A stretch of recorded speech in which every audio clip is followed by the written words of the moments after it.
그 이 영화가 나온 이후로 되게 다양한 서브 미디어들이 많이 생겨났었어요. 이렇게 하나의 컨텐츠가 팡 뜨면은 모든 컨텐츠에서 가장 큰 시장은 성인 시장이잖아요.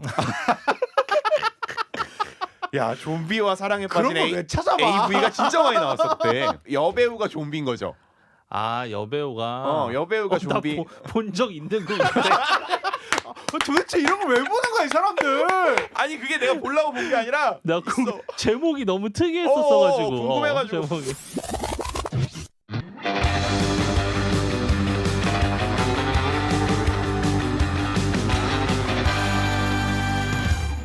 망해가는 방송국에서 만드는 영화 팟캐스트 기미기 몇 세 번째입니까? 번째입니까? 세 번째입니까? 어우, 오. 벌써 13회나 했어요? 야. 그러게요. 쌓이다 보니까 꽤 그래도 하게 되네요. 13회를 했는데 구독자는 11명. 11명. 아, 근데 대신- 스포티파이 몇 명이라고요? 스포티파이가 오늘 아침에 확인해 보니까 9명으로 들었습니다. 야, 20명이야. 20분의 비정상적인 인간들이 듣고 있는. 도대체 왜 듣는 건지 모르겠으나 다리 있냐고 물어봤는데 다리 있는지 다들 답장을 안 주셨어. 근데 하나 좀 의아한 건 스포티파이 저는 이제 스포티파이 쪽 주로 보고 있으니까 스포티파이 쪽에 구독자는 원래 2명이었나 그랬는데 9명으로 훅 늘었거든요. 네. 근데 조회수가 안 늘었어. 스포티파이 쪽에서 불쌍해가지고 영업이 그때 스포티파이에 세미나를 갔다 온 이후로 그냥 해준 거 아니에요? 거기 직원들이 해준 걸 수도 직원들이 해준 있어. 건가? 왜 드는? 그러니까 진짜 좀 댓글을 남겨주셔도 좋고요. 솔직히 지난주에 그 댓글이 한번 달렸었어요. 동그랑 땡인가 동그랑 A인가님이 달라주셨다가 그 어떤 내용이었냐면 그 본인은 아주 정상적인 여자 사람이고 본인은 아주 정상적인 여자 사람이고 B급 정서와 로맨틱 코미디를 다루는 남자 셋의 이야기가 되게 재미있다 이런 댓글을 달아주셔서 제가 답글을 달려고 그날 저녁에 갔는데 바로 지우셨더라고요. 왜 지우셨을까? 그러니까 지우시지 마시고 그런 거 댓글 달아드리면 저희가 다 읽어드릴 거예요. 지워도 읽어드릴 거예요. 그러니까, 언젠가 저희가 집착. 협찬이라도 들어오면 그러니까 제발 이제 그때 상품도 이제쯤이면 보내드리고. 이제쯤이면 메일을 한 번만 보내주시라. 메일 주소 소개 한 번만. 네, 저희 메일 기미기 3men 그러니까 gimi3men@gmail.com입니다. 네, 글로 네. 여러 가지 이야기들 주시면은 저희가 성심성의껏 방송에서 답변해 드릴 거고요. 욕도 좋습니다. 네, 그렇습니다. 뭐 저희랑 의견이 다르신 부분도 보내주셔도 돼요. 네, 뉴라이트 환영입니다. 제가 얘기했잖아요. 한국노총, 민주노총 모두 다 환영합니다. 돈을 아이씨. 주시는 그 누구든 저희 뉴라이트도 반기고요, 애국보스도 반기고요, 태극기 부대도 반깁니다. 다 환영합니다. 오세요. 신나게 까드릴게요. 신나게 까드릴게요. 자기 소개해 주시죠. 네, 요새 화 많은 장 PD입니다. 요새 머리 아파 죽을 것 같아요. 네, 저는 요즘에 평안을 찾고 있는 윤 PD입니다. 네, 저는 숙취가 아직 깨지 않은 김호정 PD라고 합니다. 그만 술 먹으라고. 아니 방금 우리 얘기하기 전에 뭐 건강검진 받았냐고 물어보니까 지방간이 있대요. 그랬더니 병원을 지방간 없어요? 있어요. 다 있잖아요.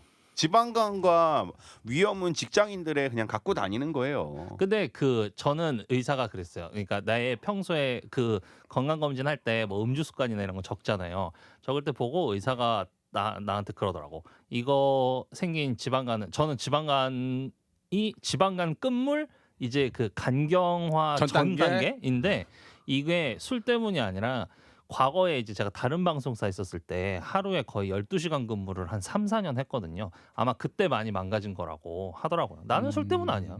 아 결국은 피로 때문이다. 그렇지, 그렇지. 일이 너무 많아서. 그게 아무리 본인이 잠을 푹 잤다고 생각을 하더라도 그게 근무 시간도 길고 그리고 그게 밤 근무가 되면 이 인간의 호르몬에 계속 영향을 준다 그러더라고요. 그래서 밤 근무하는 것 자체가 아무리 그 쿠팡 이런 분들 보면 막 밤 시간대 8시간씩 근무하고 하시는 분들 있잖아요. 원래 그게 그래서 계속 교대를 해줘야 되는 거라고 그러더라고. 그게 근데 원래 장기적으로 쌓인다고. 의사 선생님들은 항상 가면은 스트레스 줄이시고 술 담배 하지 마시고 항상 하시는 말들 아닙니까? 우리 다 하고 있죠. 근데 맞는 말이긴 해. 스트레스 요새 개 많이 받고. 옛날에 치과에서 이렇게 치과 치료를 받다가 담배를 많이 피우면 치석이 생기니까 담배 피우지 마세요. 이래가지고 네 이랬거든요. 그래서 나오고 나는데 그 치과 선생님이 내려오자마자 담배를 원래 의사 선생님들이 술 원래 담배 하지 그런 거죠. 말라 하지만 술 좋아하시고 담배 좋아하시고 본인들도 많이 하시더라고요. 우리 또 아는 의사분들도 또 술을 오지게 많이 드시니까. 그러니까. 안과 선생님들은 무조건 다 안경 쓰고 있고. 그러니까요. 저희 그 썸네일을 바꿨습니다. 보신 분들은 아시겠지만 귀여운 걸로 바꿨습니다. 귀여운 걸로 바꿨는데 이게 그 지금 AI가 대세잖아요. 그래서 이제 여러 가지 AI 그림 그려주는 프로그램을 썼습니다. 처음에 썼었던 건 챗 GPT에서 나온 달이라는 프로그램을 써서 만들어봤는데 너무 못생기게 나오더라고요, 셋이. 아니, 그 피카소 너무 그림. 어. 그 피카소 그림이 네, 맞아요. 네, 거의 맞아요. 추상화처럼 나와가지고 나 무슨 그- 예술 작품인 줄 알았잖아. 그림 AI라는 국산 프로그램을 썼더니 이건 너무 존잘이야. 아 그거 했었어야 되는데. 그래서- 향후에 우리가 유튜브로 나갈 거 생각하면 좀 자제했어야 아니, 되는 썸네일이었어. 명령어가 영화를 보면서 팝콘을 먹는 세 명의 남자라고 썼는데 이건 다 그 늑대의 유혹에 나오는 강동원처럼 그려놓은 거야. 아. 근데 그래서 장지웅 PD랑 윤여원 PD한테 그걸 공유를 했잖아요. 네. 근데 이 사람들이 지들 얼굴 생각 안 하고 자 3번이 제일 잘생겨. 아니 우리 판타지를 다루잖아요 영화는. 네, 그러니까 우리도 그렇지. 판타지를 줘야지. 그래서 그나마 근데 이미 목소리부터 우리 셋 다 잘생기지 않았어. 가장 현실감이 있다기보다는 제일 그나마 이미지가 비슷한. 인간적으로 그쵸. 보이는. 그러니까 너무 사실과 동떨어지지도 않으면서도 불편함을 주지 않는 이미지로 바꾸었고요. 그래서 기혼, 미혼, 기혼이라는 것들을 타이틀로 적어 놓아서 기미기를 좀 더 형상화했습니다. 그래서 좀 더 너무 많은 분들이 보면 저희가 위험하고요. 그러니까 적당히 왜 갑자기 아니, 사려? 왜? 많은 분들 무섭습니다. 봐도 돼요. 윤석열 싸우자. 해보자 한번. 이거는 저희 김희기의 공식 입장과 관계없음을 여러분에게 장지웅 밝혀드립니다. PD의 개인적인 의견이기 때문에 감옥은 장 PD만 가는 걸로 합시다. 저희 뉴라이트 좋아하고요. 지난주에 뭐 하셨습니까? 지난 주말에 혹시 그 두 분은 레고 좋아하십니까? 아니 레고 그 애들 하는 거 아닙니까? 그 올해 그 레고 올해 디즈니가 100주년이에요. 맞아. 네, 디즈니가 레고랑 손을 잡고 이제 100주년 기념으로 몇 가지 아이템들을 이제 상반기부터 내고 있는데 하반기에 되게 집중 조명받았던 아이템이 두 개였어요. 하나가 대형 디즈니 캐슬. 그리고 예. 다른 하나가 이제 100주년 기념 이제 그 카메라 모양인데 그동안에 월트 디즈니에서 나온 작품들이 이렇게 그려져 있는 필름이 같이 들어있는 이제 카메라 모양의 레고였는데 이제 실제 가서 봤더니 이제 대형 디즈니 캐슬은 색감이 너무 안 이뻐가지고 제꼈고 그 카메라를 온라인으로 이제 사전에 구매했었는데 그게 금요일 밤에 딱 도착을 한 거예요. 그래서 주말에 그거 이제 만들어가지고 인스타에까지 깔끔하게 올려놨죠. 되게 열심히 사시네요. 그거 이제 나중에 카페 열면 다 갖다 놓으려고요. 창업하면 나 같은 애가 와가지고 다 깬다. 그거 아크릴 노키즈 박스에 존? 아니야 아크릴 박스에 넣어가지고 잘 보관해서 전시해 놓는 형태로. 그래서 이번 주말은 레고 조립하느라고 바빴죠 와이프랑. 생각해보니까 저는 청첩장 모임 갔다 왔습니다. 아 청첩장 모임 갔는데 한참 결혼할 때죠. 멤버가 청첩장 모임을 연 사람 이제 이번 달에 결혼하시는 분이고 음흠. 3명이 다 기혼이었어요. 근데 기기기미네. 삼기미. 3기였는데 이 미혼인 사람이 고민이 있더라고. 무슨 고민? 시부모님이 여자였어요. 시부모님이 자꾸 자러 오신대. 자러 온다고요 집에? 그거 결혼 파해야 된다. 당장 파해야 된다 그건. 남편이 의사분이신데 어. 의사 레지던스라서 너무 바쁜 거야. 레지던트여서 너무 바빠가지고 집을 비우는데 그런 중간중간에 시어머님이 자꾸 집을 찾아오시는 고민이 있는 친구였어요. 그래서 우리 기혼자들한테 고민 상담을 했죠. 집을 누가 해줬습니까? 그거는 밝히진 않았는데 그게 중요하죠. 아니야. 그건 아니야, 중요하지 그거 않아. 중요하지 그렇게 않아. 가면 안 돼. 이거 안 돼. 이거 결혼하면 안 돼. 이게 미혼분들이 착각하시는 건데 이게 어쨌건 결혼을 한다는 건 완전한 개별 존재로 떨어져 나간다는 거거든요. 근데 이게 그 부모가 자꾸 그 집에 방문한다는 건 아직도 자기 자식을 자기의 소유물로 인지하고 있는 거죠. 이럴 때 해결책은 딱 두 가지밖에 없어요. 하나는 남편이 이 엄마를 컨트롤해야 되고 남편이 이 엄마를 컨트롤 못한다? 그러면 이 여자 입장에선 사실 결혼을 깨야 할 수도 있는 아주 중차대한 사유예요, 이거. 근데 그 집을 만약에 시부모님이 해줬어. 자가로. 아니 무슨 매매혼입니까? 근데 그러면은 팔린 게 시부모님 아니잖아. 입장에서는 그렇게 생각할 수도 있지. 안 되죠. 그렇게 생각해서는 안 되는 거예요. 그러면 그거는 어. 투자 매몰 비용이잖아요. 부모가 자식에게 주는 거를 어떻게 투자라고 생각합니까? 그걸 투자라고 생각하면 결혼하면 안 돼. 그렇지. 안 돼요. 그렇게 가면 절대 안 돼요. 뭐 혹시 이 방송을 들으시는 중장년층이 있으실지 모르겠는데 그렇게 지난주부터 자꾸 뭔가 이렇게 그 뭐랄까 쿠사리를 주는 것 같은 느낌인데 우리 엄마 아빠가 들으면 후레 자식이라 그럴 거예요. 아 물론 우리 부모님도 나한테 후레 자식이라고 하지만 근데 이건 명확히 해야 돼요. 이거 되게 큰 문제됩니다. 맞아요. 이런 근데- 부분으로 싸우는 그 기혼자들 되게 많아요. 블라인드 그러니까- 같은데 보면 그거 있어요. 그 고민 상담 중에 그런 게 있어. 너네 혹시 부모님한테 집 비밀번호 알려주냐 안 알려주냐. 절대 안 알려주지. 안 되죠. 근데 알려주는 분들이 있대요. 아, 또 그래서 지문으로 알려달라고 하는 바꿔야죠. 분들도 있고. 어. 근데 이게 그건 100% 자식의 문제예요. 그러니까 내 부모를 그렇지. 컨트롤하는 거는 자식이 엄마 이거 내 와이프가 혹은 내 남편이 불편해해. 그렇게 얘기하면은 또 뭐 그렇게 얘기하면 안 돼. 곤란할 수 있기 때문에 이제 그냥 어렵지. 와이프는 빼고 생각하는 거예요. 그러니까 와이프는 빼고 당신들 존나 대단한 사람이구나. 씨발 아무나 결혼하는 게 아니네. 굳이 이 아들놈이 와이프를 끼어들 필요 없이 그냥 내가 엄마가 오는 게 불편해라고 명확하게 얘기해 줄 수 있어야 해요. 그걸 못 한다? 이건 결혼할 준비가 안 된 남자인 거지. 무조건 내 부모와의 관계는 나 통해서 해야 돼요. 그렇지.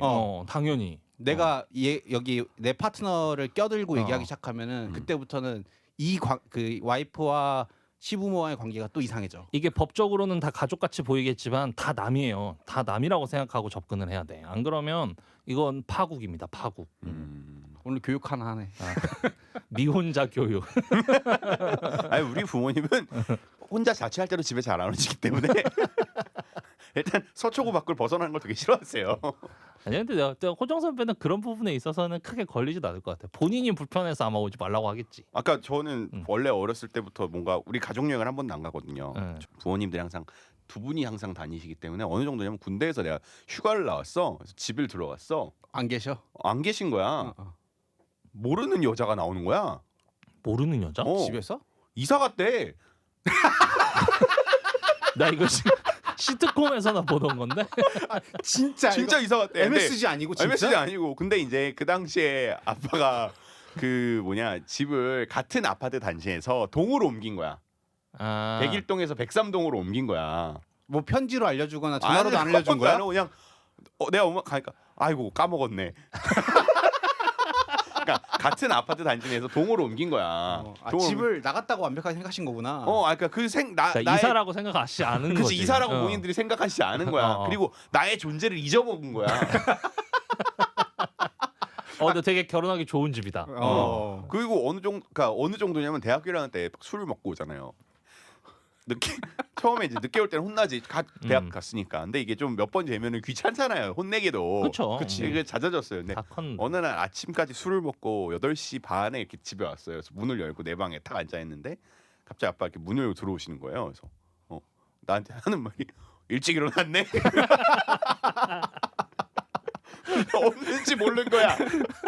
그래서 내가 졸려 이러고 다시 잤거든요. 뭐 집이 뭐 한 200평 됩니까? 아니야. 별로 넓지도 않아. 그래서 그 정도로 있어서 누가 됐든 결혼하실 분과 행복하게 잘 살 수 있겠다. 자 여러분 미혼분들 다 메일 남기세요. 이런 집 좋지 않습니까? 좋지. 왜? 이상형 남기세요. 제 이상형을 남기다. 네네네네. 혹시 모르지 듣는 사람 중에 누군가 올지. 약사요. 속물 진짜. 제일 피곤해 진짜. 약사요, 약사. 아무튼 근데 그 친구는 좀 걱정이네요. 여고 PD의 친구는. 그래서 지금 근데 남편이 의사잖아요. 근데 고민 그게 중요한 게 아니라고. 그러면 지용 PD처럼 지방간 걸려서 일찍 돌아가면 보험금 다 자기 거 아닙니까? 뭐 만약에 충격적이야. 만약에 이 친구가 가정주부를 할 생각이 있다면은 뭐 그럴 수 있겠다고 생각하겠다만 이 친구도 엄연히 직장이 있고 직장을 다니는 친구이기 때문에 자기 커리어를 쌓는 거에 좀 관심이 있는 친구예요. 그래서 좀 고민이 있더라고요. 그래서 우리한테 물어보니 그거였어. 저 관계 정립 잘못한 거냐? 잘못했지. 세 명 다 잘못한 것 같아라고 얘기를 했죠. 근데 그거는 그분의 잘못은 아니에요. 아들이 1차적인 책임이지.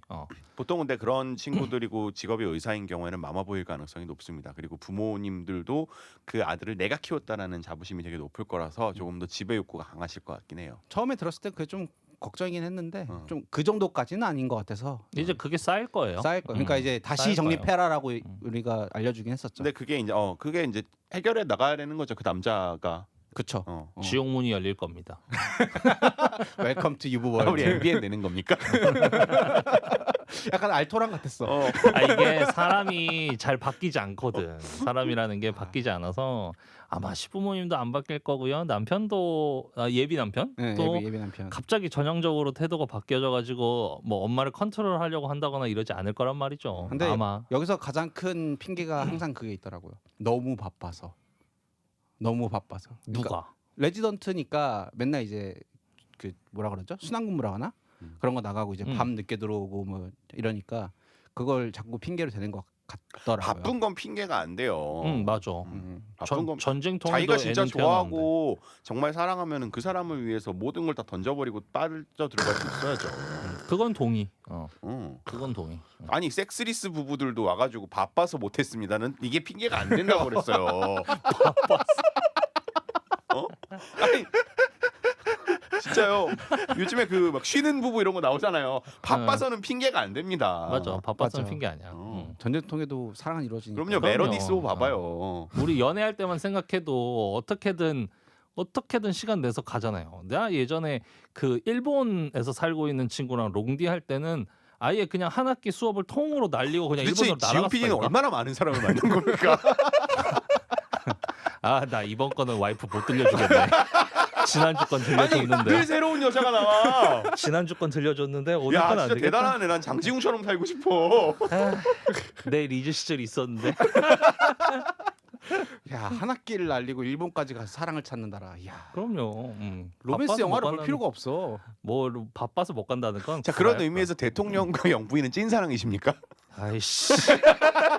거기는 글쎄요. 거기는 필요에 의해서 만난 사이가 아닐까라고. 각자 가지고 있는 권력이 필요했던 것이 아닌가라고 생각합니다. 아 근데 요즘에 방송사도 그렇고 지난주에 우리 홍범도 장군 얘기했잖아요. 대통령께서 혹은 그 대통령을 주변에 계신 분들께서 뉴라이트 역사관에 많이 빠져 계신 것 같아요. 아, 그래서 좋아요. 요즘에 역사 학계도 거의 칼바람이 분다 그러더라고요. 뭐 모임이나 학회 지원들이 다 끊어지고 있고 수장들이 갈리고 있고. 이게 약간 학자분들 그러니까 대학교 교수님들의 한계인데 예전에 이제 우리 중대가 그때 두산에 인수될 때도 그랬고 그러니까 학계분들의 어떤 사회 변혁에 필요한 이론을 제공하는 중요한 역할을 하는 것까지는 오케이인데 문제는 이제 이분들이 뭔가 적절하게 목소리를 내야 되는 시기에 항상 그러지 못하고 있다라는 지점이 굉장히 아쉬워요. 그 역사학계 안에서 그러한 일이 벌어지고 있을 때 사실 우리처럼 기사를 일일이 찾아서 검색하지 않고서는 대부분은 모른단 말이죠. 이게 지금 이런 식으로 지금 학계 안에서 어떤 문제가 발생하고 있고 이런지 모른단 말이에요. 이런 얘기들을 왜 바깥으로 꺼내지 못하고 있을까라는 지점에서 항상 드는 아쉬움이 있어요. 다 돈이죠, 뭐.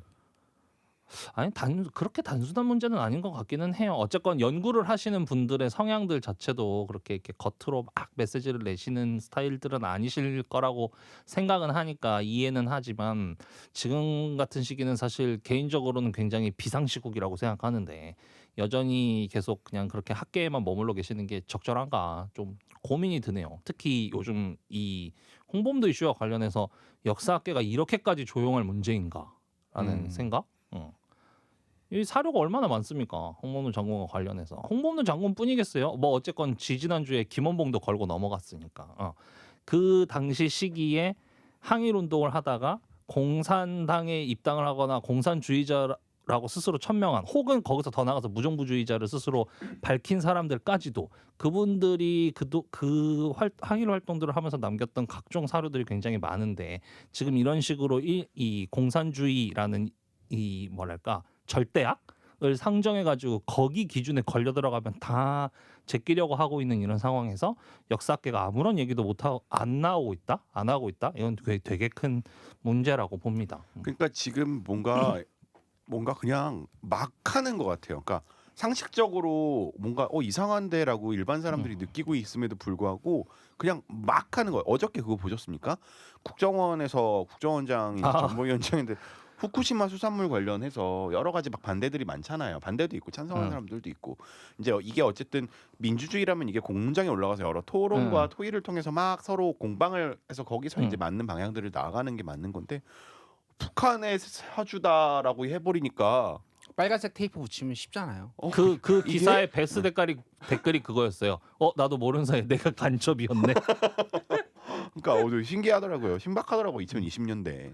그러니까 이게 그래도 된다라고 생각하는 거예요. 이게 많은 사람들이 정치 얘기를 하거나 이럴 때 아유 국회의원들이 막 나가는 거, 대통령이 막 나가는 거, 정부 강요들이 막 나가는 게 쟤들이 그냥 쓰레기고 쟤들이 더러워서 그래라고 치부하고 넘겨버리니까 이 쉽게 얘기하면 지랄하지 않으니까 계속 이렇게 하고 있는 거예요. 뭔가 밑에서 움직여주고 이건 잘못됐다라는 얘기를 계속해서 목소리가 나와야 되는 건데 목소리 나오는 사람들도 맨날 똑같고 내는 사람들도 똑같고 반대하는 사람도 똑같고 뭐 하는 사람들이 다 동일해 버리고 나머지 사람들 나머지 이제 시민으로서의 역할을 해야 되는 사람들이 그냥 시민의 영역에서 벗어나져 있으니까 아무것도 하지 않으니까 그래도 된다라고 생각하는 겁니다. 근데 이게 그것도 있는 것 같아요. 그러니까 방송사들을 보면 과거에 이제 이명박 정권 때 KBS나 MBC들이 파업을 했는데 다시금 이런 일들이 벌어져서 오히려 그 사람들한테 지금 다시는 자기들 그렇게 못한다고 하잖아요. 너무 힘드니까 너무 힘들었고 그렇게 해서 일궈냈는데 그게 뭐가 없었으니까. 지금 몇 개월 만에 망가지니까. 게다가 미디어 환경이 상당히 변한 게 예를 들어서 옛날에 뭐 그런 사회적 이슈가 있거나 사회적으로 문제가 있으면 하다못해 무한도전 같은 데서 예능에서 독립투사에 대한 얘기를 한다거나 아니면 일본에서 강제노동 하신 분들 이야기를 방송에서 담는다 그러면 전 국민적인 관심이 갔단 말이에요. 근데 지금은 솔직히 말해서 MBC, KBS도 공영방송이지만 그 방송사를 좋아하는 사람들이나 혹은 좋아하는 프로그램들만 찾아보기 때문에 언제든 그런 이슈를 자기가 관심이 없으면 피할 수 있단 말이에요. 그러니까 말 그대로 OTT에 가서 그냥 자기 재밌는 거 보고 있으면 무슨 일이 벌어지든지 간에 관심이 없어요. 그런 상황에서 이런 문제가 있음에도 사람들이 그 관심을 딴 데 돌리기에 너무 쉬운 환경인 거죠. 기득권으로서는. 그거는 근데 그러니까 비단 미디어 시장뿐만이 아니라 시민 전체도 적용시켜 볼 수 있어요. 그러니까 어떻게 보면 촛불혁명이라는 걸 통해서 뭔가 사람들이 같이 뭔가를 일궈냈는데 그거에 대한 배덕감 달라진 게 없네. 그러니까 결국 대통령 때 정권 심판을 하기도 하고 선거로 그러니까 오히려 지금 더 무기력하고 그러니까 이미 대중 결집된 대중이라는 게 아니라 분중 상태로 다 흩어져 버린 시장에 우리가 지금 살고 있어서 그런 게 아닌가. 그럼 이러고 어떡하지? 떠나야 되나? 아니요 떠나긴 왜 떠납니까? 여기서 바꿔야죠. 난 혁명 장지웅의 난이 2038년으로 혁명. 앞당겨졌어요. 아무튼 그렇습니다. 그래서 좀 어렵고 다들 살기 바쁘지만 세상 돌아가는 것에 관심을 갖고 끊임없이 그래도 관심은 가져야 하지 않을까. 사실 이 팟캐스트를 우리가 만들었던 것도 그런 거잖아요. 우리가 그냥 언론사가 보도 기능만 똑바로 하면 돼요. 그러니까 지금 보면 뭐 여기도 마찬가지지만 보도 자체를 안 하려고 하잖아요. 스트레이트만 날리려고 왜 하지. 한동훈 꼬부기 기사 났잖아요. 한동훈 다이어리에 꼬부기가 붙었든 파이가 붙었든 피카츄가 붙었든 그게 뭔 상관입니까? 난 진짜 그거 오늘도 아까 그 호정 선배랑 이 이야기하면서 이 기사를 쓴 기자놈의 이름을 까발려야 하나라고 내가 진지하게 고민할 정도였다니까. MBN의 단독으로 나왔었습니다. 그러니까 시민들이 찾아서 뭔가 찾아주세요. 정보를 찾아주세요라고 시민사회가 얘기하는 건 사실 시민사회에서는 너무 무책임한 얘기고 시민들은 사실 시민들에게 쉽게 떠먹여줘야 된다는 얘기는 아니지만 최소한 정보는 지속적으로 노출해줄 수 있게는 언론이 만들어줘야 되거든요. 근데 언론이 언론사로서의 지금 기능들을 전반적으로 다들 포기하고 있다. 최근 한 10년, 15년 사이에 한국 사회에서의 어떠한 모습들을 담아야 하는가에 대한 고민은 하면서 지금 만들고 있는가? 저는 그런 생각 별로 안 듭니다. 그거 담아야 됩니까? 담아야죠. OTT는 안 그래도 된다고 생각해요. 차라리 그렇게 생각하면 OTT로 가버리던가. 근데 담길 수 전파를 있죠. 사용하는데. 그래서 요즘에 그 저출산 그 대책에 대해서 고민하시는 분들이 돌싱 포맨이나 나 혼자 산다 그런 거 다 프로그램 폐지해버리라고. 내 얘기 그 얘기는 아니었습니다. 자주 보십니까? 그 얘기가 아니고. 왜 돌싱을 꿈꾸십니까? 아니 돌싱을 꿈꾸는 건 아니고요.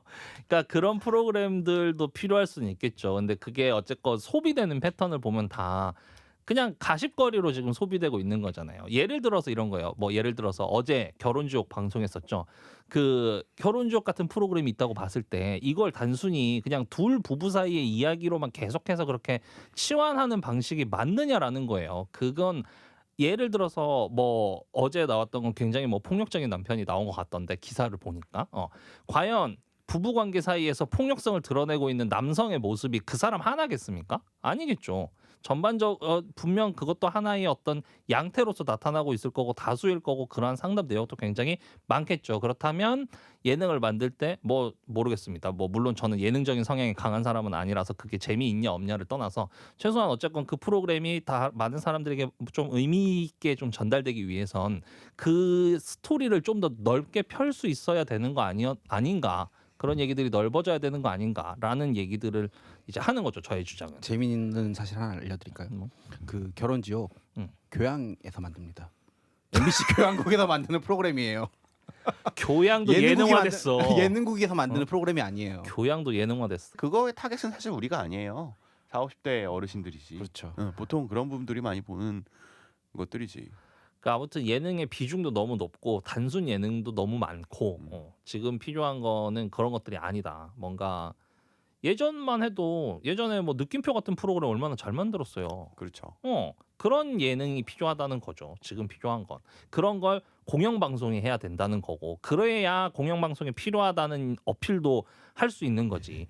OTT에서 만드는 예능이랑 공중파에서 만드는 예능이랑 어차피 내용 들어있는 내용은 거기서 거기인 것 같고 재미 가지고 싸움 할 거면 OTT를 공중파가 OTT를 어떻게 이기겠어요? 택도 없지. 못 이기지. 흑심 돈 냉장고 안 싸우면 봤어요? 어? 흑심 냉장고 안 봤어요? 그건 뭐예요? 흑심 냉장고? 나도 그건 몰라요. 흑심 냉장고 몰라요? 응. 양심 양심 냉장고 냉장고 알죠? 아니에요? 양심 알죠, 냉장고 알죠. 아시죠? 이제 그걸 쿠팡 플레이에서 패러디한 건데 응. 양심 냉장고 보면은 이제 그 자동차 이렇게 딱 그 앞에서 선 지키는지 신호등 앞에서 자동차가 중계하잖아요. 그걸 이제 모텔 앞에서 하는 거예요. 저 커플이 들어갈까 말까 야, 들어갔습니다. 진짜. 와 대박이다. 야, 그거 어떻게 이겨? 진짜 놀라운 아이디어. 이거 지상파에서 절대 못 다뤄. 이런 엄청나지 거. 않습니까? 지상파에서 다루면 안 되죠. 지상파에서 다루면 안 되죠. 그런 걸 못 이기지. 아 근데 이제 그 모텔 앞에서 벌어지는 커플 간의 대화들 그런 것도 되게 잘 캐치해놨더라고요. 그래서 아 다리가 아픈데 쉬어갈까 이런 거 있잖아요. 못 이기겠다. 그러니까 자. 공중파 살고 싶으면 교양이나 똑바로 합시다. 지금 로맨틱 코미디 팟캐스트 하시는 분이 그렇죠. 소리 나네요.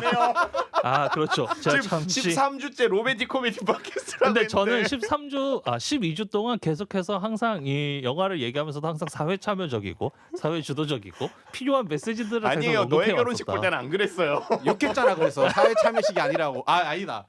아니구나. 칭찬했구나. 너의 결혼식은 그런 거 필요 없다고. 이 사람도 왔다 갔다 해. 자, 박보영이 치트키죠. 치트키라서 제 입을 막아버릴 수 있는 치트키. 자 그래서 이번 주의 영화는 원바디스입니다. 네, 드디어 영화 얘기. 이번 주의 영화는 원바디스고요. 니콜라스 홀트 주연이고 2013년 개봉작입니다. 그 당시에 나왔을 때만 해도 되게 인기가 많았었고요. 니콜라스 홀트라는 배우를 지금의 영국의 최고의 배우로 만들었던 작품이기도 합니다. 그리고 좀비 영화가 사실 레지던트 이블이라든지 새벽의 저주라든지 그 이전에 있었던 좀비 영화 장르들 중에서 되게 새로운 장르를 개척한 부분이라는 평가를 많이 받는 작품이고 줄거리는 장정필님이 소개해 주시죠. 네, 이 영화의 남자 주인공 아까 배우 이름이 뭐라고 했죠? 니콜라스 홀트.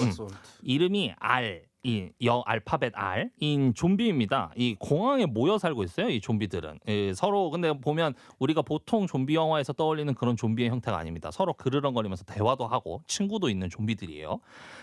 반대로 이제 여자 주인공 이름은 줄리입니다. 배우 이름은 제가 모르겠는데 어쨌건 이 줄리는 그 반대편 이제 안전한 시민들이 살고 있는 그 약간 캐슬 같이 벽이 쳐져 있는 곳에서 살고 있는 인간인데 이 줄리를 포함해서 줄리 일행이 이제 그 도시를 위한 약을 구하기 위해서 도시 바깥으로 빠져나가요. 근데 동시에 이제 이 타이밍에 그 남자 주인공인 R은 식량을 구하기 위해서 배고파서 먹을 것을 찾기 위해서 이 자기들이 살고 있는 공항 바깥으로 나갑니다. 근데 여기서 이제 이 두 일당 두 집단이 인간과 만나면서 좀비. 인간과 좀비 집단이 만나면서 한 차례 전투가 벌어지고 여기서 근데 알이 줄리에게 첫눈에 반하게 됩니다. 근데 어쨌건 배는 고프니까 먹어야 되잖아요. 그래서 이제 이 알이 그 한 명의 인간을 공격해가지고 뜯어먹는데 그 대상이 페리라는 남자입니다. 이 페리는 알고 보면 이제 이 줄리의 연인 관계인 아이인데 이 영화 속에는 좀 재미있는 설정이 하나 있어요. 이 좀비들이 이 살아있는 인간의 뇌를 먹으면 그 인간의 기억과 감정을 공유하게 되는데 이 알이 페리의 뇌를 먹어버리게 됩니다. 그래서 그 를 통해서 알게 된 사실이 이제 페리와 줄리가 연인 사이였던 거를 알게 된 거고, 이 알은 사실 줄리도 먹을 수 있는 순간을 맞이해요. 근데 줄리를 먹지는 않고 오히려 좀비가 사는 공항으로 데려갑니다. 왜? 첫눈에 반했으니까. 그래서 겁먹인 줄리는 겁을 먹고 있고, 그래서 그 겁먹은 줄리를 자기가 살고 있는 그 비행기에서 살고 있거든요. 비행기 한쪽 의자에다가 앉혀놓고 알은 좀 멀리 떨어져가지고 계속해서 페리의 뇌를 먹으면서 기억을 쫓아갑니다. 이 줄리도 어쨌건 처음에는 겁을 먹지만 이 음악도 즐기고 하는 이 좀비 알의 모습을 보면서 좀 호기심을 갖게 되는데요. 다음 날 아침에 이제 줄리가 알에게 음식을 부탁하고 이 알이 그러면 음식을 갖다 줄게라고 나간 순간에 첫 번째 탈출을 감행을 합니다. 근데 이제 인간의 냄새가 나다 보니까 좀비 집단에게 걸리게 되죠. 근데 이거를 또 알이 살려줘요. 그러면서 이제 알에게 자기는 도망가고 싶다, 벗어나고 싶다라고 얘기하는데 이 알이 줄리에게 위험하다면서 며칠 더 같이 있자고 얘기를 하고 둘이서 데이트를 합니다. 뭐 드라이브도 하고 운전 연수도 하고 뭐 선글라스도 서로 같이 맞춰주고 하는 사이가 되죠. 근데 문제는 어쨌건 줄리는 지금 답답해요. 계속 답답할 수밖에 없죠. 그래서 그 이 줄리 결국은 알이 줄리를 데리고 이제 도망을 쳐주려고 이제 줄리를 원래 살던 곳으로 돌려보내주려고 나가려고 하는데 이 나가려는 과정에서 친구가 막아요. 친구가 막는데 이 알이 자기 친구인 좀비를 때립니다. 때리고 이 무사히 줄리를 탈출시키려고 하는데 이 과정 속에서 그 좀비 친구들도 그 심장이 뛰는 장면이 나와요. 심장이 뛰면서 뭔가 손 잡는 걸 보고 손 잡는 걸 보고 이제 심장이 뛰는 장면이 나옵니다. 이게 나중에 뒤에 그 저기 어쨌건 줄리와 이 좀비 알이 차를 타고 탈출에 성공을 하게 되는데 문제는 여기서 이번에는 알에게 위험이 닥쳐요. 이 도망치던 중에서 잠깐 마을에 들려서 쉬려고 그러는데 이 줄리의 아빠가 좀비 때려잡는 군대의 군단장 혹은 대장? 말코비치죠. 장군으로 나오는데 이 군대가 어쨌건 딸을 찾겠다고 이 마을에 들이닥쳤던 겁니다. 그래서 불을 끄고 둘이서 숨을 죽이고 있는데 이때 좀비는 원래 처음에는 잘 수 없는 설정으로 나오거든요. 근데 이 알이 잠들고 꿈을 꾸게 됩니다. 그리고 이 사이에 줄리가 사라지게 되죠.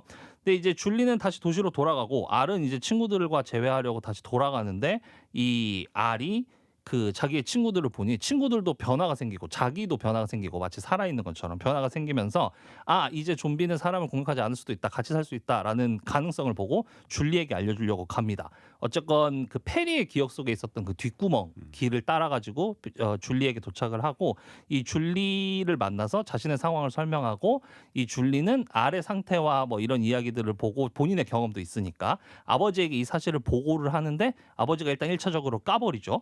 근데 어쨌건 이 아버지가 까버리고 알을 죽이려고 하니까 줄리와 알이 결국은 다시 도망칩니다. 다시 도망쳐서 그 중간에 접경지대 쪽으로 나오게 되는데 이 사이에 이제 해골들, 이 좀비를 쫓고 있는 좀비 사회의 일종의 그 룰을 만드는 집행자 같이 나오는데 이 해골들이 이 변해버린 좀비 떼들이 어떤 위협으로 감지되어서 좀비들을 공격하고 변화한 좀비들 역시도 이제 이 해골과 이제 맞서 싸워서 인간의 편에 선 거죠. 어쨌건 이 과정을 보여주는 길에 알과 줄리가 도망치다가 결국 막다른 어떤 그 고층 건물 창문에 놓이게 되는데 이때 이제 결국 도망칠 데가 없다 보니까 이제 알이 자신은 좀비니까 죽지 않을 걸로 알고 이제 본인의 몸이 밑이 되고 줄리가 위로 돼가지고 뒤로 떨어지게 돼요. 그 물속으로 떨어지게 되는데 이때 이제 머리를 부딪히게 됩니다. 근데 그러고 나서 이제 그 떨어진 이후에 줄리는 금방 정신을 차리는데 알도 그 이후에 이제 무사히 눈을 뜨게 되죠. 근데 이 아버지가 이제 줄리와 그 알이 같이 있고 둘이 키스하는 장면을 보고 총을 쏴버려요. 총을 쏴버리는데 알의 몸에서 피가 나게 됩니다. 살아있다는 걸 증명하게 되는 거죠. 그래서 결국 이제 이 이후에 좀비와 인간이 행복하게 잘 살았다라는 내용의 스토리를 담고 있는 내용입니다. 네. 윤영호 PD는 단순하군요. 단순하죠, 이 영화 자체는. 네. 윤영호 PD는 왜 재미가 없었습니까? 재미가 없다기보단 그냥 B급인 게 너무 티가 났어요.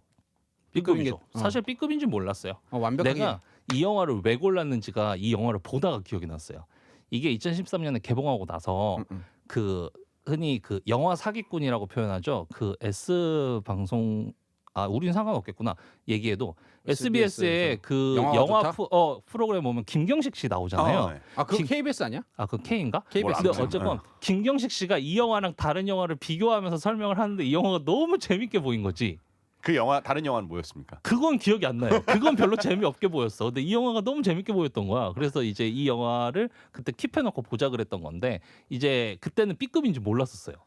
B급인지 모르고 이 영화를 이제 보자라고 얘기를 했던 건데 이제 여건 PD가 B급 영화다라는 얘기를 이제 저 영화 보기 전에 해줘가지고 그러고 나서 알고 봐서 그런지 저는 괜찮게 봤어요. 영원 PD님. 우리가 좀비 영화를 소비하는 가장 중요한 이유 중에 하나가 인간의 그 밑바닥을 보고 싶은 거잖아요. 그러니까 솔직히 말해서 좀비 영화가 요즘에 대부분 다 좀비를 물리친다 이게 끝이 아니라 좀비는 그냥 설정값이죠. 설정값이고 인간의 비열함과 그 아, 인간과 그렇지. 인간 간의 그 처절한 밑바닥 싸움이라고 하나? 뭐 부산행 같은 거. 그런 걸 보면서 아 역시 인간은 비열해 하지만 착한 애들도 있군 하는 그런 게 있는데 여기는 약간 뭔가 좀비와 인간의 연대를 나타낸 것 같아서 너무 뭐랄까 아름다운 것만 보여준다라는 생각이 든 거예요. 좀비 영화에 대한 디폴트 값을 버려서 좋은 평가를 받은 영화인 건 알지만 뭔가 아 그래 사랑의 힘이면 모든 걸 다 극복할 수 있어 약간 이런 게 너무 낯간지럽고 그리고 설득력이 좀 떨어진다는 생각이었어요. 저는 근데 그래서 상상력이 모든 걸 다 했다라는 생각을 했었거든요. 그러니까 이거는 이 상상력을 떠올린 그 작가가 모든 걸 다 만든 거잖아요. 그러니까 사실 그치.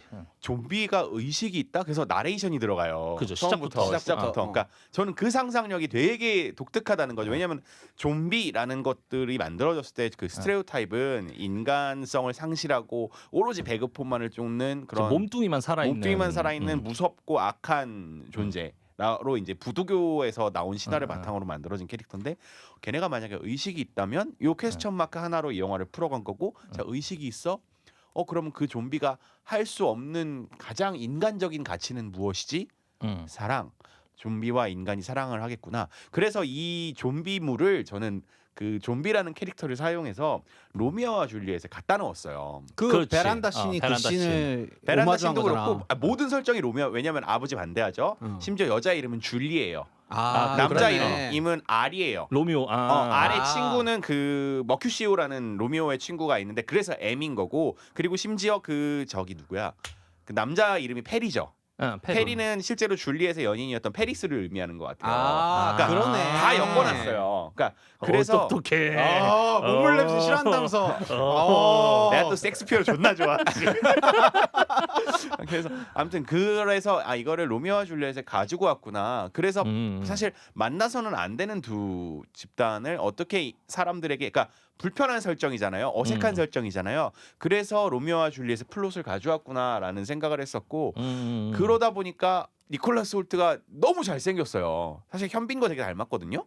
잘생겼지. 그 잘생긴 니콜라스 홀트였기 때문에 이게 다 용서가 되는 거예요. 이해가 우리 되는 와이프도 그랬어요. 좀비도 잘생겨야 되는구만. 옆에 그냥 좀비가 서 있었으니까. 난 그냥 좀비. 해골? 해골 아닌 게 어디야? 그래서 그리고 오히려 더 극악 형태의 해골을 납두는 거죠. 사실 일반적인 좀비 영화에서는 해골이 존재하지 않잖아요. 그럴 수 없죠. 근데 좀비를 선의편으로 하려면 어쨌든 안타고니스트는 존재해야 된단 말이죠. 그러다 보니까 이제 해골을 놓은 거구나 뭐 이런 게 이해가 또 되더라고요.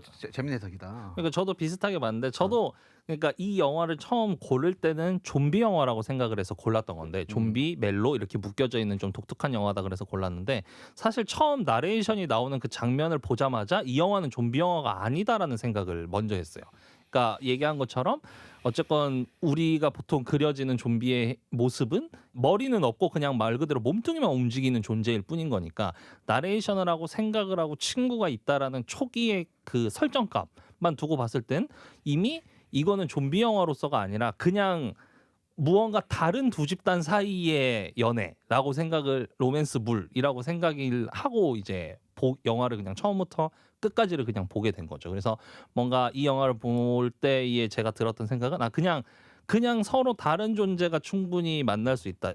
좀 더 저는 개인적으로 생각했을 때 약간 장애가 있는 사람과 비장애인의 그냥 로맨스물과도 동일하게 보인다. 그냥 있는 그대로 이렇게 살았으면 좋겠다라는 생각이 드는 아주 따뜻한 영화였어요. 그렇죠. 충분히 이렇게 해석이 가능한 거죠. 그러니까 서로 다른 집단들이 만나가지고 사랑을 하는 건데, 그러니까 설정값이 모든 걸 다 했어요. 솔직히 줄리는 쌍년이죠.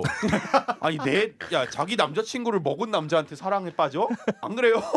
나는 근데 그 장면 보고 그 생각이 먼저 들었었는데 페리의 뇌를 먹고 나서 기억을 살리니까 나는 그걸 이용해서 이 좀비 알이 작업을 걸거나 하는 씬들이 있을 줄 알았는데 그런 내용들은 하나도 없었어요. 그렇지, 없었지. 오히려 다른 부분들에서 예를 들어서 그 키치적인 요소들을 막 같이 그 공항에서 도망갈 때 여자 줄리한테 좀비처럼 행동하라고 하는데 not too much라 그러잖아요. 너무 막 이러고 가니까 그러니까 그런 것들로 되게 장난을 많이 먹으니까 그르릉 거리는 소리를 통해서 의사 전달을 한다는 설정이나 근데 이게 저는 그런 것도 했어요. 그러니까 우리가 좀비물이 1960년대부터 시작해가지고 다양한 좀비물이 있었는데 사실 이 좀비라는 것이 등장하기 이전의 문학과 컨텐츠 세계에서 좀비와 비슷한 역할을 하던 종이 하나가 더 있었어요. 비슷한데요. 흡혈귀입니다. 아, 그치. 네, 중세 시대부터 흡혈귀. 그러니까 그런 인간의 속성을 가지고 있으나 인간들을 해하고 인간들을 악하게 하는. 근데 흡혈귀물이 점점 더 장르를 발달하고 나서 한 90년대, 2000년대는 인간과 흡혈귀의 사랑 이야기 컨텐츠들이 꽤 있었어요. 그 뭐 예를 들어서 대표적으로 하는 게 그 뭐죠? 되게 잘생긴 남자 여자 나오는 뉴문 막 이런 거 있잖아요. 트와일라이트 시리즈도 그런 거고 그 이전에 뭐 천사 뭐지? 그러고 보니 트와일라이트에 나오는 여자도 쌍년이네. 그러니까 그 이전에 제가 정확히 기억 누나네 집에 가가지고 가족 친척 누나예요. 그런 누나가 아니라 누나네 집에 가서 있었던 그 굳이 설명하지 않아도 됐는데. 네네네. 누나 집에 있어서 봤던 어떤 소설책이었는데 그 외국 거인데 흡혈귀인 남자애가 인간인 여자애에게 사랑에 빠지는 그런 이야기. 렛미인 같은 그런 개념이에요. 그러니까 사실 흡혈귀에서는 이런 소재들이 있었는데 이걸 좀비 영화로 치환해온 유일한 첫 번째 케이스였던 거죠.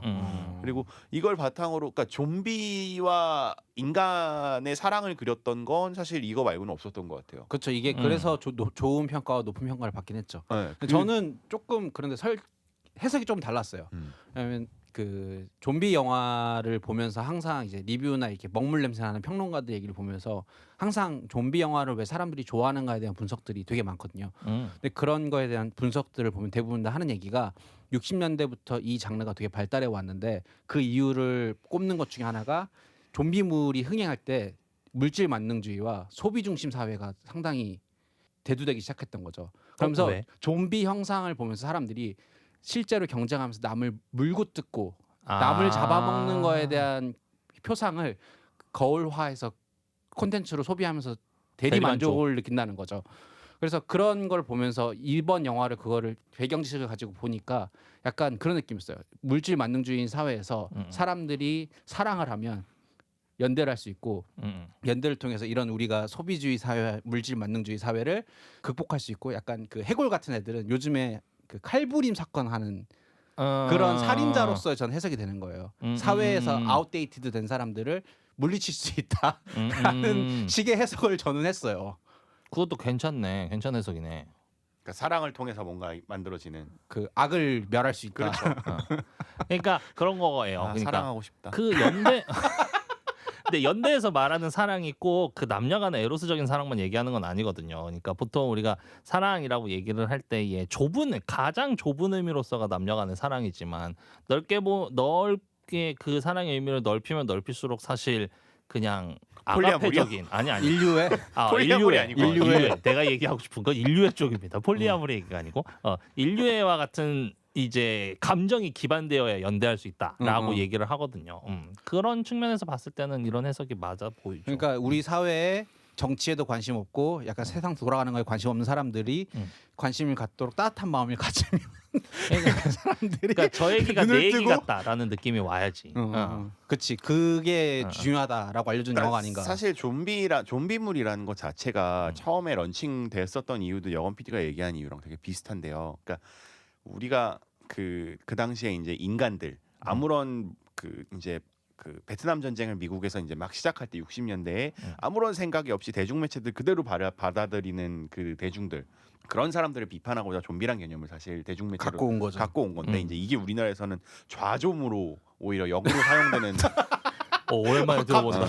좌조. 그러니까 이게 원래 좀비란 개념은 그렇게 생각 없이 그냥 있는 그대로 매체와 문물 그리고 정보들을 판단하지 아니하고 소비하는 사람들을 비판하기 위해서 만들었던 개념인데 좌좀과는 전혀 그거를 오히려 역으로 얘네들이 가지고 온 거죠. 그 개념에 대한 이해가 없는 그런 사람들인 거죠. 사실 그런. 사실 좌좀이란 단어의 맥락은 그거였죠. 이제 우파 진영에서 우파라고 얘기하기는 그렇다. 그냥 병신들이 개인의 의견입니다, 좌파적 여러분. 생각을 가지고 있는 사람들이 사실 똑똑해 보이지만 실상은 생각은 하나도 없이 우르르 몰려다닌다라 그래가지고 이제 좌좀이라는 그렇죠. 표현을 붙였던 건데.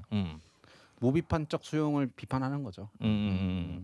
그래서 이제 처음에 들어왔던 개념이었고 그래서 이제 그런 좀비물들이 많이 만들어진 상황에서 오히려 사랑 얘기를 해서 더 매력적이었던 것 같았어요. 그 이 영화가 나온 이후로 되게 다양한 그 좀비와의 사랑. 서브 미디어들이 많이 생겨났었어요. 그래요? 네. 그래서 제가 2013년에 궁금해서 찾아본 것들 중에서 그런 콘텐츠들이 있거든요. 이렇게 하나의 콘텐츠가 팡 뜨면은 우리 지난주에 얘기했었지만 모든 콘텐츠에서 가장 큰 시장은 성인 시장이잖아요. 야, 좀비와 사랑에 빠진 그런 걸 왜 찾아봐? AV가 진짜 많이 나왔어 그때. 좀비랑 사랑에 빠진 AV. 그런 걸 왜 찾아봐? 그러니까 그 여배우가 좀비인 거죠. 여배우가 여배우가 좀비. 본 적 있는 건데. 도대체 이런 걸 왜 보는 거야 이 사람들? 아니 그게 내가 보려고 본 게 아니라 나 있어. 제목이 너무 특이했었어가지고 궁금해가지고. 제목이. 그러니까 이게 그럴 수 있는 게 그 너의 이름은이라는 작품 아십니까? 일본 너의 그 이름은 상카이 마코토의 너의 이름은 그 있죠. 아나타노 나마에와 하면서 이렇게 가는 거 있잖아요. 보셨어요? 무스비 얘기하고. 보진 않았습니다. 아 그래요? 그 그게 명작인데. 이제 못 봤어요. 명작입니다. 못 그거 봤어. 꼭 봐야 됩니다. 네. 다음번에 우리 애니 봅시다. 근데 그 너의 이름은의 그 여자 주인공이 그 가족이 이제 신사를 운영하는 가족이에요. 무녀예요, 무녀. 뭐냐? 그래서 머리에 이렇게 끈을 묶고 이제 그 무녀들을 하는데 그 집안에 아주 전통적으로 내려오는 게 술을 빚는데요. 입으로 술을 빚어야 돼요. 그러니까 술을 머금고 술을 뱉어가지고 그거를 술을 빚는 그런 신사 집안이에요. 아밀라제 네. 당소를. 그래서 그것 때문에 놀림을 많이 받는 설정인데요. 그게 이제 일본에서 엄청난 인기를 끄고 나서 너의 밧줄은이라는 작품이 나왔습니다. 제발.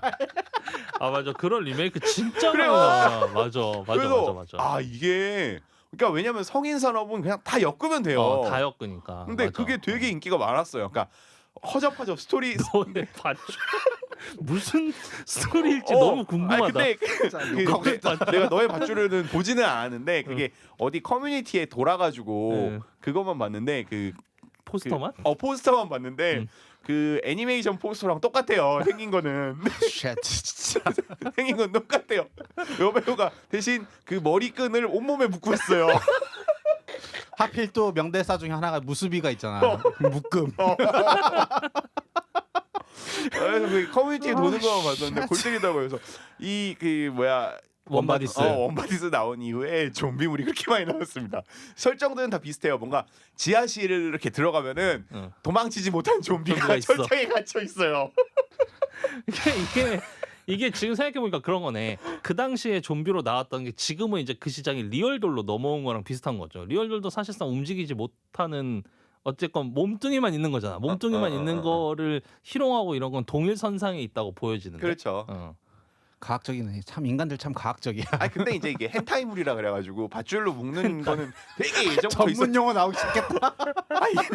이건 일본어를 잘하기 때문에 그렇지. 그거는 되게 옛날부터 진짜 옛날에서 NHK가 아니고 일본 일본 놀러 갔다가 일본의 다큐멘터리예요. 그 새벽에 다큐멘터리가 이렇게 하는 거예요. 그래서 유심히 호텔에 앉아서 보고 있었는데 그 묶는 전문 기술자가 있더라고요. 거기 그거 안 아프게 인간 묶기? 문화재야. 오. 인간 문화재야. 그러니까 안 아프게 묶기 뭐 이런 건가? 그 묶는 게 하나의 예술이 돼가지고 유럽 쪽이나 미국 쪽에서 그걸 예술로 인정하고 행위예술로 인정을 해줬어요. 그러니까요.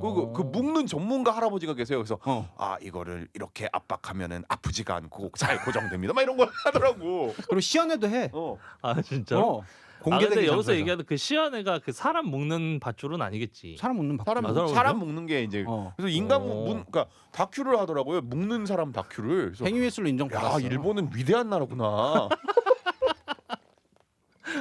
대박이다. 그런 게 있더라고요. 그거 차용한 게 그 박찬욱 감독이 한 것 중에 박쥐? 박쥐 말고 그 일본 일제 그거 아가씨? 아니야. 그거. 한여? 아니야. 뭔가 암살하고 밀수. 김태리 나온 거. 아가씨잖아. 아가씨에서 그런 변태적인 장면이 나오죠. 저도 그건 엑기스로만 봐. 역시 아까 초반에 얘기했잖아요. 사람은 안 바뀐다. 동일하게 살아간다고. 아니 우리는. 저 박찬욱 영화를 싫어해요. 근데 아니 우리 앞에서 지금 막 그 관심 있는 미혼분들 연락 달라 그러면 다 도망가겠다. 아니지. 품번 알려주세요라고 달려들 수도 아니 있어. 몰라요. 안 봐요. 제가 집에 그런 거 보면 엄마가 뭐야 하고 또 들어온다고. 알람이 알람. 아무튼 되게 좋은 영화였습니다. 인간과 좀비의 종을 뛰어넘는 사랑. 그럼 이거 살짝 아니야. 아니 그 얘기 내가 아까 잘 포장했잖아. 뭔가 장애인과 비장애인 또는 뭔가 어쨌건 다른 종족끼리의 사랑이라고. 그래 라이거 같은 거잖아요.